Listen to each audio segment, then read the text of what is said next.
pedang ini naga puspa. Selamatkan dia. Jangan sampai jatuh ke tangan pendekar berwatak jahat.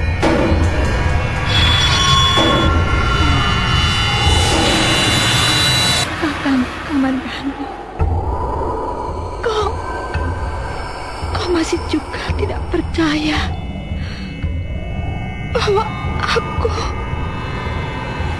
aku mencintaimu.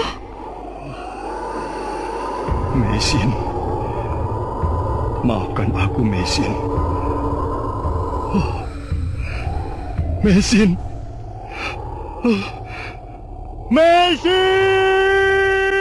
Tutur Tinula. Sebuah kisah dengan latar belakang sejarah runtuhnya Singasari dan berdirinya Kerajaan Majapahit. Tutur Tinula. Sandiwara ini didukung oleh pemain-pemain radio Ferry Fadli, Ivone Rose, Eli Ermawati, dan Nusri, pembawa cerita.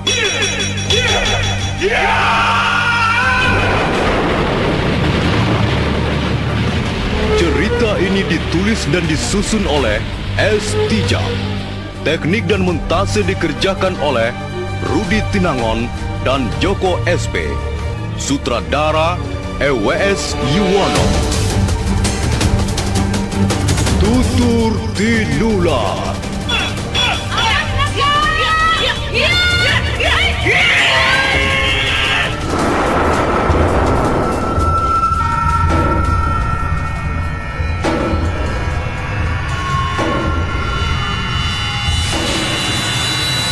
Kali ini mengetengahkan episode pertama dengan judul Pelangi di Atas Kurawang.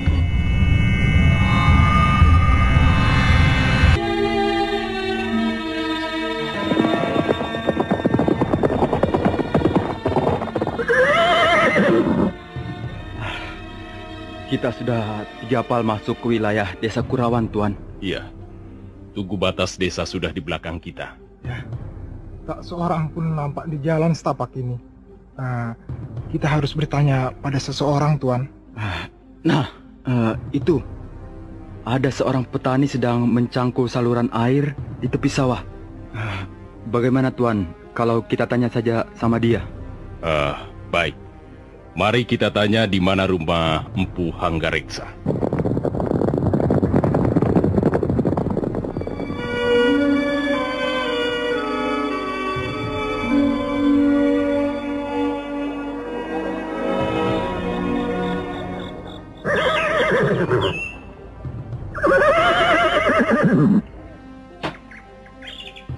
Hei, Pak Tua! Kau tahu di mana rumah Empu Hanggareksa?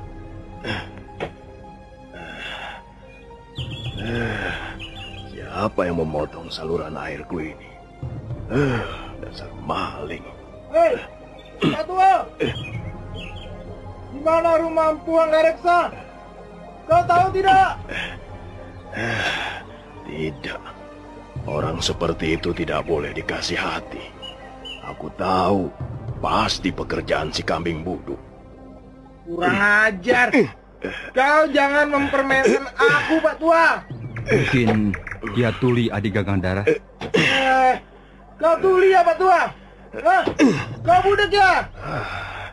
Awas kau nanti. Kalau sampai aku marah, ku pelintir batang hidungmu biar pengok. Kan alas. Orang itu sengaja mempermainkan aku rupanya. Benar. Rupanya dia pura-pura tidak mendengar kehadiran kita, adik. Akan ku beri dia pelajaran supaya dia tahu bagaimana seharusnya memperlakukan prajurit Singasari. Ada apa ini? Ada apa ini kok marah-marah? Pak Tua, kau jangan main-main.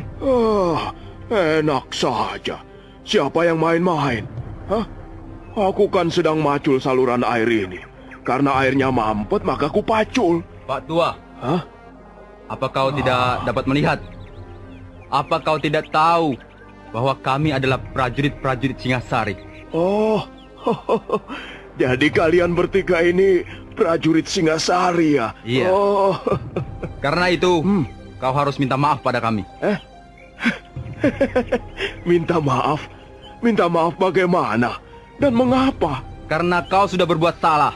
Loh, apa salahku? Dengar, kau telah berani berlaku tidak sopan pada kami. Lucu, dagelan. Kok bisa begitu ya? Wah, yang berlaku tidak sopan itu siapa? Hah? Aku atau kalian? Wah, enak saja. Sudah, pergi sana. Aku masih mau kerja ini. Pak Tua Wong Edan, kau jangan membuat kami naik darah. Kami masih muda. Darah kami masih mudah terbakar. Masa bodoh. Mau naik darah atau naik pohon, itu bukan urusanku. Gila.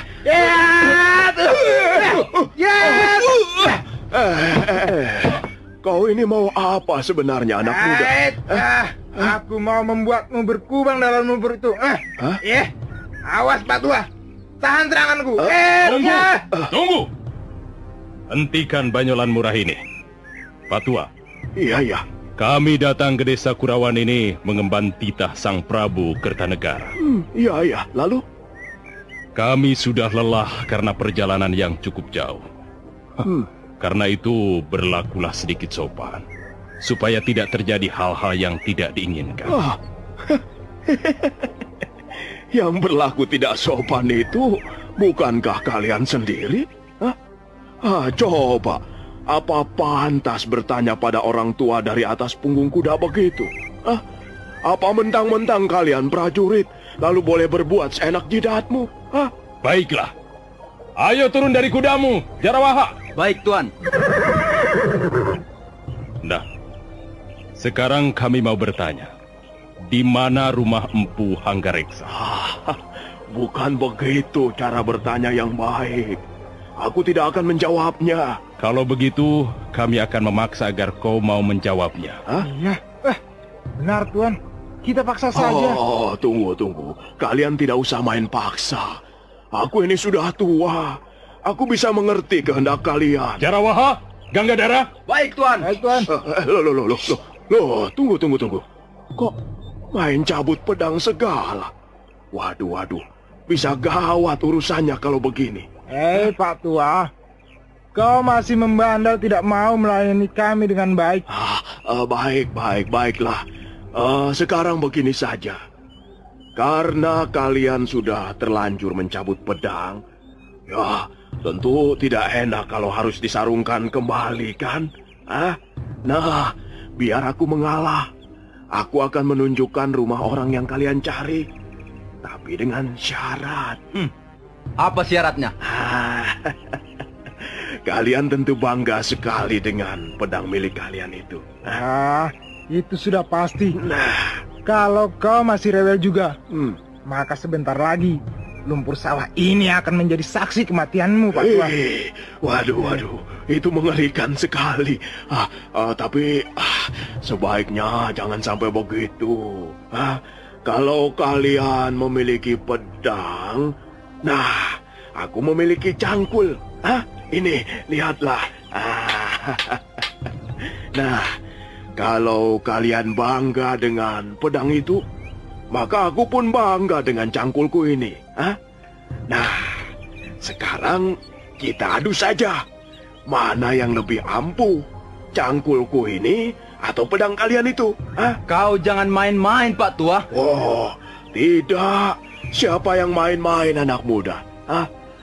Coba saja buktikan. Kalau pedang kalian bisa melukai cangkulku, apalagi sampai membelah cangkulku ini, nah, itu tandanya aku kalah. Dan kalian berhak mengetahui rumah orang yang kalian cari. Bagaimana? Bagaimana? Bagaimana, Tuan Pranaraja? Mengapa kalian jadi bodoh, Tebas saja cangkul itu menjadi dua. Bukankah pedang kalian sudah berpengalaman dalam perang? Ayo. Ya. Baik, Patua. Iya. Letakkan cangkulmu itu. Biar ku hancurkan. Tidak usah. Biar ku pegang saja. Nah, ayo tunjukkan keampuhan pedangmu. Nah, ini.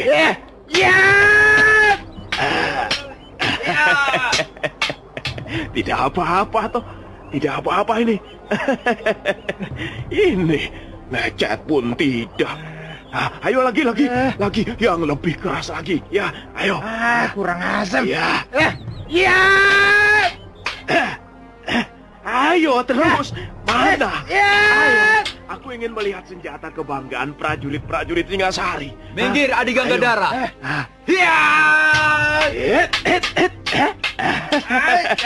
Kurang ajar. Tangkap orang tua itu, Jarawaha. Dia sengaja menghina kita.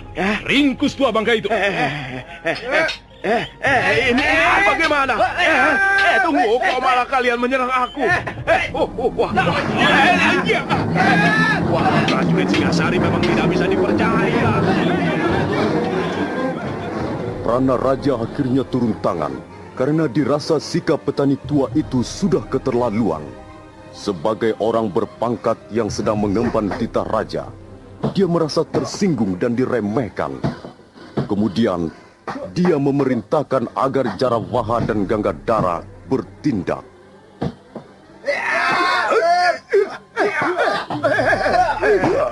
Ini ada apa ini? Kok main proyek begini?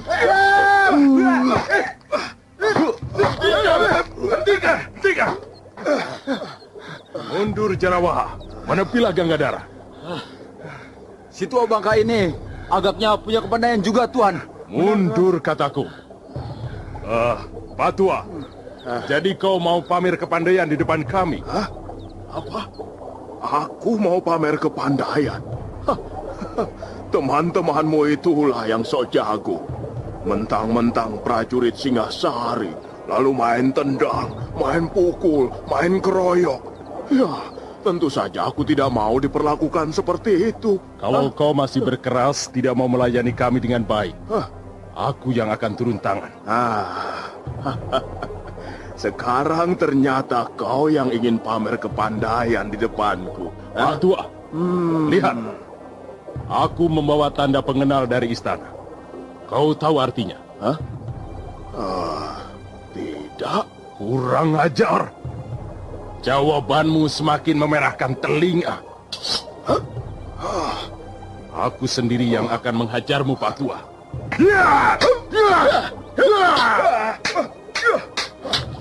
Hati-hati, Tuan. Orang tua itu cukup lincah dan gesit. Diam kau, Jarawaha. Kau telah melawan kami. Dan itu berarti melawan pemerintah Singasari. Terserah. Aku tidak merasa berbuat yang merugikan kalian. Aku bekerja di sawahku sendiri. Kalian yang datang mengganggu aku dan mengajakku ribut-ribut.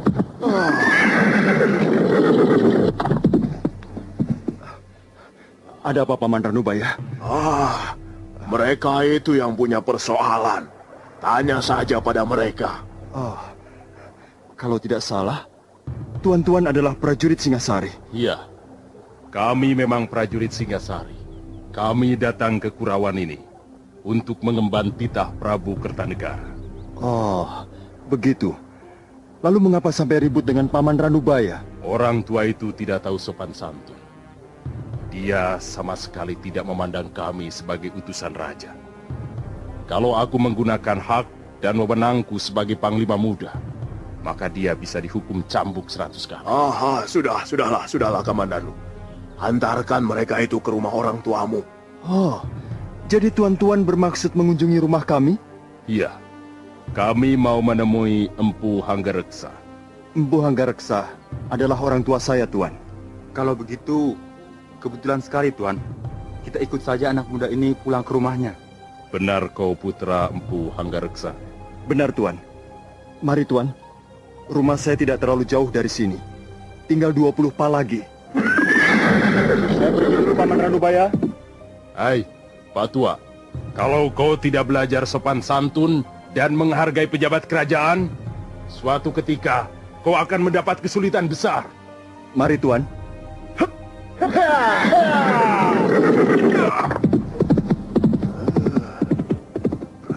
Prajurit Singasari.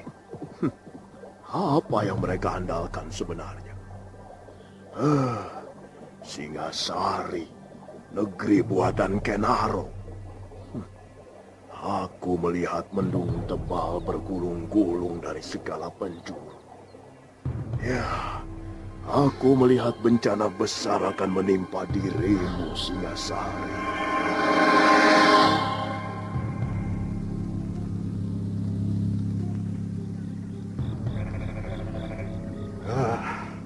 Mari tuan-tuan, silakan minum dan silakan mencicipi makanan desa Kurawan. Terima kasih Tuan Hanggareksa. Kami ikut merasa gembira dan bangga mendengar kebijaksanaan Sang Prabu Kertanegara. Wah, beliau itu raja yang arif, adil dan bijaksana. Beliau tak pernah melupakan budi baik seseorang, sekalipun orang itu berasal dari kalangan bawah. Kita semua ikut menikmati hasil yang telah dicapai pemerintah Singasari. Ya, benar Tuan. Dengan diresmikannya Prasasti Camunda, maka siapa saja yang dianggap berjasa membantu Singasari melebarkan sayapnya akan mendapat hadiah. Dan dalam hal ini, tak terkecuali Tuan Hanggareksa, sebagai seorang ahli membuat senjata, tentulah jasa Tuan tidak dapat dianggap kecil. Bukan begitu, Jarawaha? Betul Tuan, betul sekali. Ya. Bagaimana seorang prajurit bisa berbuat banyak di medan peperangan kalau tidak dibekali senjata yang ampuh? Dan senjata buatan Tuan Hanggareksa sudah terkenal ampuh. Prajurit Madura, Bali, dan terakhir pasukan Suwarna Bumi sudah membuktikan sendiri keampuhan senjata ciptaan Tuan. Tuan-tuan terlalu memuji saya. Saya sudah merasa senang dan bangga kalau bisa bekerja dan mengabdi pada pemerintah Singasari. Ini sungguh, Tuan. Dalam hal ini, saya bekerja tanpa pamrih apa-apa. Kami percaya, Tuan. Dan Prabu Kertanegara sendiri juga sepenuhnya percaya pada kemurnian pengabdian Tuan Hanggareksa. Itulah sebabnya Tuan diharapkan hadir dalam pertemuan di bulan Bhadrapada nanti. Sang Prabu ingin bertatap muka dan bicara langsung dengan orang-orang yang telah membantu beliau. Saya ini kan orang desa. Orang kecil yang tidak punya arti apa-apa. Karena itu, saya sangat terharu mendengar sikap Sang Prabu yang begitu mulia. Oh ya, kami ingin menanyakan sesuatu pada Tuan. Soal apa, Tuan Pranaraja? Sebelum kami bertemu dengan Arya Kamandano, putra Tuan, kami sempat bertengkar dengan seorang petani tua yang sedang mencangkul saluran air di sawahnya. Iya, betul Tuan. Wah, orang tua itu benar-benar kurang ajar sekali Tuan. Dia sama sekali tidak takut pada kami, walaupun tahu bahwa kami membawa amanat seorang raja. Ya, di samping kurang ajar, dia juga telah berani menghina pemerintah Singasari. Ini yang saya kira tidak bisa diampuni. Ya, saya pikir otaknya tidak genap lagi. Apa benar begitu, Tuan? Jangan hiraukan dia, tuan-tuan. Jangan dimasukkan ke hati. Putra Tuan memanggilnya dengan sebutan paman. Apakah Tuan masih tersangkut hubungan kerabat dengan orang itu? Oh, tidak, Tuan. Sama sekali tidak. Dia bukan sanak keluarga saya. Kami dulu memang pernah bersahabat. Tapi sekarang kami tidak pernah bertemu lagi, walaupun masih satu desa. Mungkin benar seperti yang dikatakan Gangadhara. Dia agaknya kurang beres otaknya. Ya, mungkin saja, Tuan. Soalnya saya sudah lama sekali tidak pernah bertemu dengannya. Siapa nama orang itu, Tuan? Namanya Mpu Ranubaya. Sudahlah, Tuan. Lupakanlah saja. dia barangkali tidak bermaksud sungguh-sungguh. Saya jamin, dia tidak akan berani mengganggu tuan-tuan lagi. Baiklah. Maaf, Tuan Hanggareksa. Kami ingin istirahat. Silahkan, tuan-tuan, silahkan. Ruangan sudah disediakan untuk sekedar, merebahkan badan. Ya. Maaf, beginilah keadaan rumah kami. Serba sederhana. Ya, maklumlah rumah desa, Tuan. Ini sudah lebih dari nyaman, Tuan.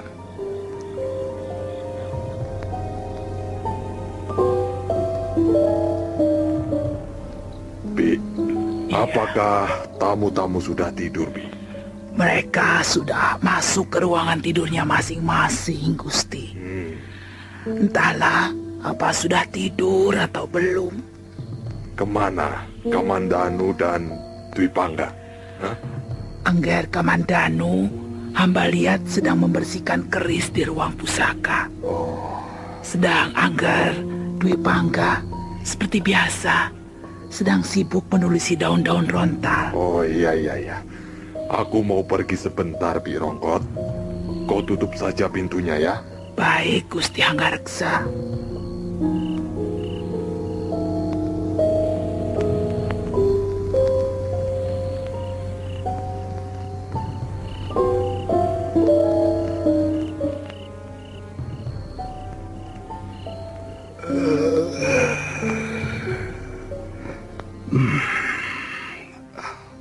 Ngantuk.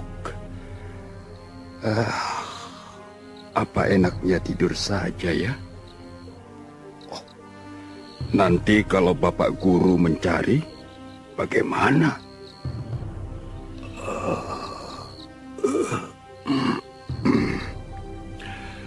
Ya, guruku memang orang aneh. Susah ditebak, sukar diketahui apa kemauannya. Tapi, beliau memang guru yang hebat. Dalam hal ini, dalam hal pembuatan senjata pusaka, di seluruh Singasari ini, bahkan mungkin di negeri-negeri lain, kukira belum ada yang mampu menandinginya.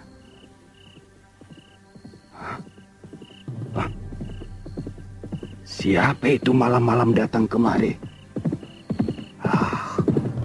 Pasti orang yang ingin memesan senjata pusaka.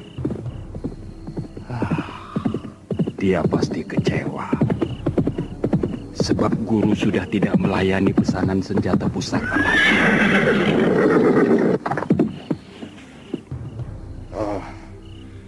Apakah aku bisa bertemu dengan Empu Ranubaya? Bukankah Tuan... Ya, betul. Aku Hanggareksa, sahabatnya. Apakah kau Wirot? Iya, Tuan.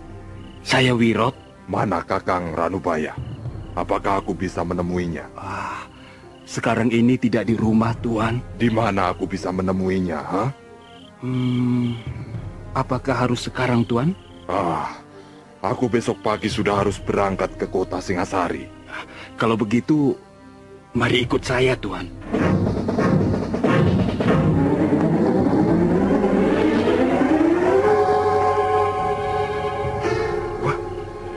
Tidak ada, Tuan. Biasanya guru ada di sini. Apa yang dilakukannya di sini malam-malam begini, Guru memang sering berlaku aneh. Beliau punya kegemaran yang tidak jamak dimiliki orang lain. Biasanya dia duduk di sini, di atas akar pohon ini, sambil memandang bulan yang berkaca di permukaan air sungai itu. Ya, beliau kadangkala betah duduk di sini sampai menjelang pagi, Tuan. Mengapa begitu? Mestinya gurumu lebih mapan. Karena sekarang usianya sudah agak lanjut. Saya hanya seorang murid, Tuan. Pengetahuan seorang murid terbatas. Paling banter sebatas pinggang gurunya, Tuan. Iya. Lalu, kalau begitu di mana dia sekarang, Wirot? Apakah tidak ada tempat yang lain yang biasa dikunjungi Kakang Ranubaya? Ada Tuan, ada. Tapi sudah hampir 1 bulan ini beliau tidak mengunjungi tempat itu. Ya, siapa tahu dia ada di sana. Baiklah. Mari ikut saya, Tuan. Mudah-mudahan saja guru ada di sana. Iya.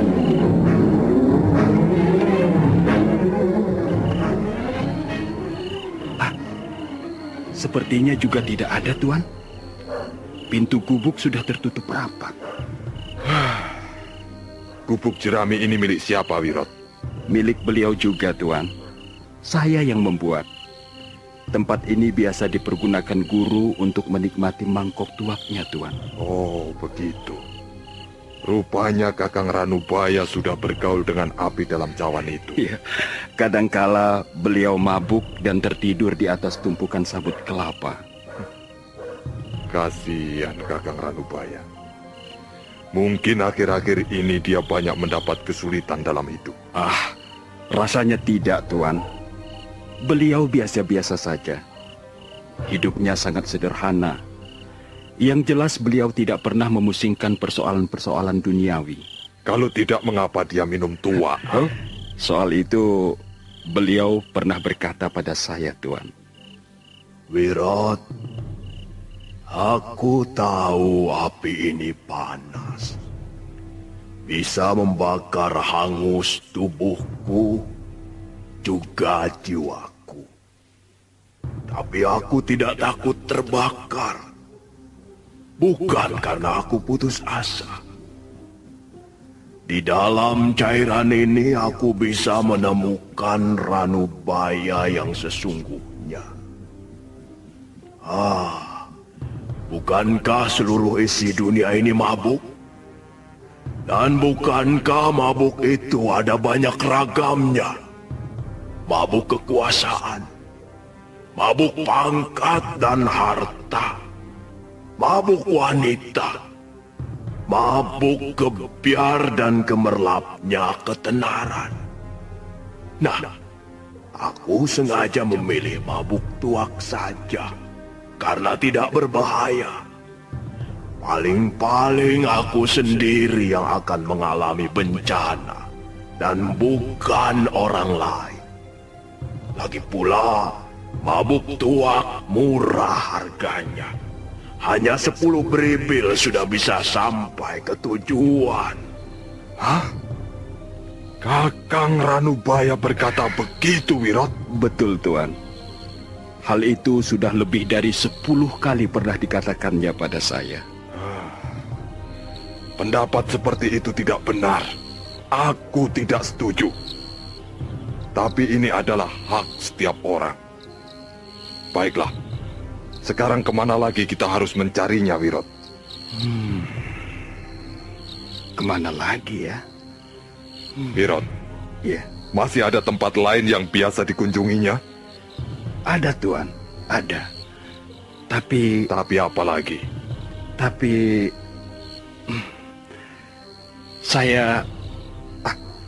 Saya tidak berani mengantar Tuan ke tempat itu. Mengapa kau tidak berani? Tempat itu letaknya di belakang bukit kecil ini, Tuan. Kalau di mana-mana tidak ada, biasanya guru ada di situ. Ya, kalau begitu antarkan aku ke sana. Tidak, Tuan. Saya tidak berani. Sungguh. Soalnya jalannya gelap sekali, Tuan. Dan angker, Tuan. Saya tidak berani melewatinya malam-malam begini, Tuan. Baiklah, Wirot. Tidak usah kau mengantar aku. Tunjukkan saja jalannya. Aku akan mencarinya sendiri. Tuan, mengapa Tuan tidak sabar menunggu sampai besok? Saya kira besok pagi beliau sudah kembali ke rumah. Tidak, Wirot. Tidak. Aku membutuhkan gurumu malam ini juga. Kalau begitu, baiklah, Tuan. Tuan terus saja menyusuri pematang sawah ini. Sampai di sebuah pohon yang besar dan rindang, Tuan belok ke arah selatan. Iya. Selanjutnya Tuan bisa mengikuti jalan setapak di seputar pinggang bukit. Lalu di mana letaknya tempat yang biasa dikunjungi Kakang Ranubaya? Tuan akan menemukan sebongkah batu yang sangat besar, yang bentuknya menyerupai payung raksasa. Iya. Nah, di belakang sebongkah batu itulah biasanya guru saya berada. Tapi, ya, harap Tuan berhati-hati. Saya khawatir hantu bertopeng itu akan muncul malam ini. Jadi kau takut hantu bertopeng, maka tidak mau mengantarkan aku, begitu? Benar, Tuan. Hantu itu, menurut cerita guru saya, sangat kejam, Tuan. Apalagi bagi orang yang belum dikenalnya dan baru pertama kali melewati daerahnya. Ya, sudahlah. Kau boleh kembali, Wirot. Biar aku temui sendiri gurumu. Sekalian aku ingin berkenalan dengan hantu yang kau katakan itu. Memang benar apa yang dikatakan Wirot. Gelap sekali tempat ini. Untung aku sempat mencabut obor minyak jarak di depan gubuk itu tadi. Kalau tidak, mataku tidak bisa melihat apa-apa. Tempat ini memang menyeramkan. Untuk apa Kakang Ranubaya pergi ke tempat seperti ini malam-malam begini? Empu Hanggareksa baru saja akan melangkah untuk melanjutkan perjalanannya ketika mendadak sebuah bayangan berkelebat ringan. Kurang ajar. Siapa kau? Bayangan itu tidak menjawab sapaan Empu Hanggareksa, melainkan terus menyerang. Jawab pertanyaanku. Kaukah hantu yang menunggu tempat ini?